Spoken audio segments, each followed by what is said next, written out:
iPhone 17 Pro and Pro Max leaks are out, and let me tell you, they're absolutely insane. I've been deep diving into every single leak and rumor, and I think this is the most exciting iPhone upgrade in years. We're talking about a massive camera redesign, a game-changing battery life, and the front camera that's gonna take your selfies to the next level. But there's one leak that actually caught me off guard completely. Apple might actually be bringing something back that we haven't seen in years. Stick around because I'm pretty sure you don't want to miss this. So first up, the leaks are saying that Apple is making the iPhone thicker. And before any of you freak out, hear me out because I think it's actually a good thing. Right now, the new iPhone 16 Pro Max is at 8.25 millimeters thick. But I found out from the leaks that iPhone 17 Pro Max is going to be at 8.75 millimeters thick. At first I was like, why are we going backwards? Aren't we supposed to have the iPhones thinner every single year because technology is advancing? But then I saw the reason and it actually totally makes sense. And the reason is that Apple is making this new phone thicker because they want to fit a bigger battery. If the leaks are true, and hopefully they are, that means we're gonna have a 5 to 10% increase in the battery life, so that means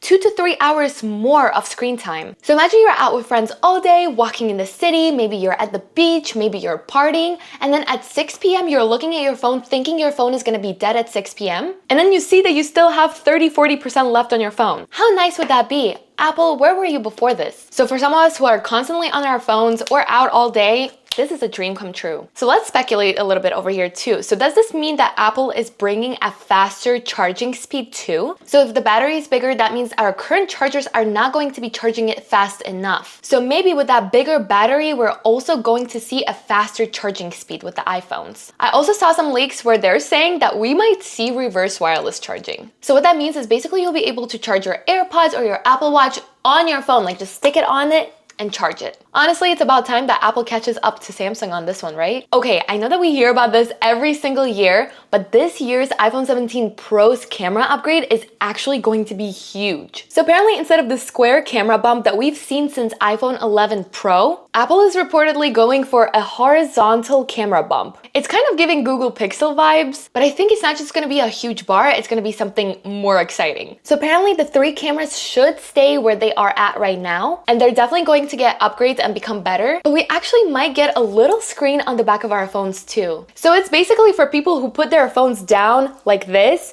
and they would be able to see notifications, the time, or like new messages coming in directly on the back of their phones. I don't know how I feel about this if it's just a screen. Maybe if it was actually like a touch screen, I would be very excited, but if it's just like a screen that tells you notifications, I don't know about that. And also, I'm the kind of person that actually gets anxious when the notifications pop in. And that's exactly why I put my phone down like this all the time. So having that screen in the background, I'm not sure how I'm gonna feel about it. Maybe I'll just have to turn off my notifications completely. Another thing that we heard from the leaks is actually the flash and the sensor might move all the way here. I don't know what the purpose of that is going to be, but I think the fact that the aesthetic of the phone is changing is giving me a lot of excitement. We haven't seen any major upgrades of the design since iPhone 11 Pro. So again, I'm super excited. So let's speculate here too. So if Apple is making the module so big for the cameras, does this mean that we're gonna actually finally get the 8K video recording? And if that's true, it's going to be game-changing for all the content creators. Just for the 8K video recording, I have my fingers crossed. So this leak is very interesting. Remember how the iPhone 15 Pro came out and Apple made such a big deal on the titanium frame? So apparently Apple is ditching the titanium frame after 2 years and they're going back to aluminum. At first I was like, wait, what? Why? But apparently titanium scratches very easily and it's expensive to produce. Aluminum is basically lighter, it helps with heat dissipation, and maybe, probably, potentially, the iPhone is going to be a little more affordable. But don't quote me on that because maybe Apple just wants to cut on the costs to make more profit and keep the prices the same for the iPhone for us. But since Apple is going back to the aluminum, does this mean that we're gonna have some fun colors? Because to be honest, I always get the Pro models and I'm so tired of the boring colors that it comes with. I just want those vibrant colors that the iPhone 14, 15, 16, the regular phones have. Is that too much to ask for? Okay, I have to be real with you guys. I actually love the dynamic island that we have on our phones right now. I know some people feel like it takes too much screen space, but for me, I don't know, I just got so used to the dynamic island. With that being said, leaks are suggesting that Apple is making the dynamic island even smaller on the iPhone 17 Pro, which means more usable screen space. If you're somebody who likes to watch videos on their phone or play games, then this upgrade is going to make the screen feel so much bigger for you. Let's speculate here because the dynamic island has just become smaller and smaller and smaller color every single year. Does that mean that we're just one step closer to a true all-screen iPhone?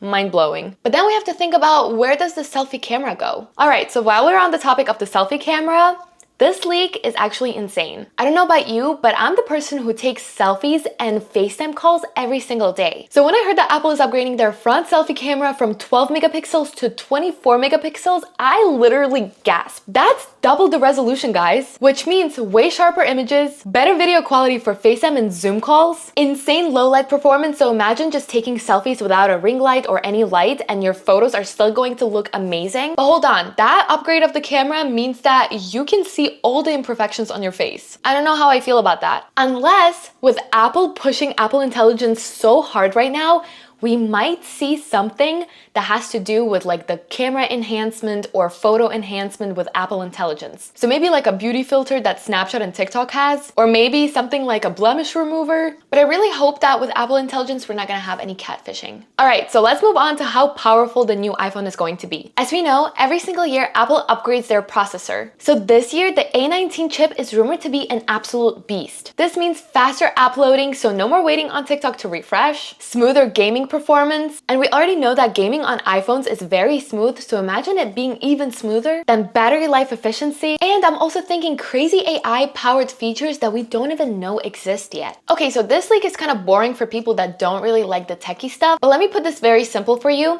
So if you're somebody who keeps 50 apps open at once, I don't know why you would do that, you're literally tanking your battery life, but if you do that and you're planning on doing that with your new phone, then you're gonna love this. Leaks suggest that Apple is finally upgrading their 8GB of RAM to 12GB of RAM, which means no more apps randomly refreshing in the background, smoother multitasking across different apps, and better performance for power users. So I have to speculate here. Does this mean with this new huge power that the iPhone Pro is going to have, that we will see that Mac level multitasking on our iPhones? Or maybe we actually could see like a split screen feature that the iPads have? I don't know how that would work, but that would be insane. And now, of course, the big question is, when is the iPhone 17 Pro and Pro Max dropping? And how much is it going to cost? Well, Apple is expected to stick with their usual September release timeline. So expect to see the new phones announced around September 2025. I don't know if this is going to be the best part or not, but leaks suggest that the prices are actually going to stay the same. So that means the iPhone 17 Pro is going to start at $999 and the iPhone 17 Pro Max is going to start at $1,099. I also have to speculate here, if Apple is upgrading their cameras, that means that our photos and videos are going to take up more storage, and with RAM being upgraded to 12GB, does this mean that Apple will also surprise us with a 2TB storage option? I don't even want to know what the price is going to be for that, but we will have to wait and see. Alright guys, so that's everything that we know so far about the iPhone 17 Pro and the Pro Max. Please let me know which leaks are you most excited about. Me, I'm just excited for the camera upgrade and the whole aesthetic of the phone upgrade. Also, if the leaks are true, please let me know if you would be upgrading to this new phone or skipping it. Me, I always upgrade my phone every 2 years. I have the iPhone 15 Pro right now, so I'm definitely upgrading to the new phone, whatever it is. Also, please don't forget to like this video, subscribe, and turn on the notifications, because I plan to cover even more leaks and do hands-on reviews on different tech products that are coming out this year. So I'll see you in the next one. Bye!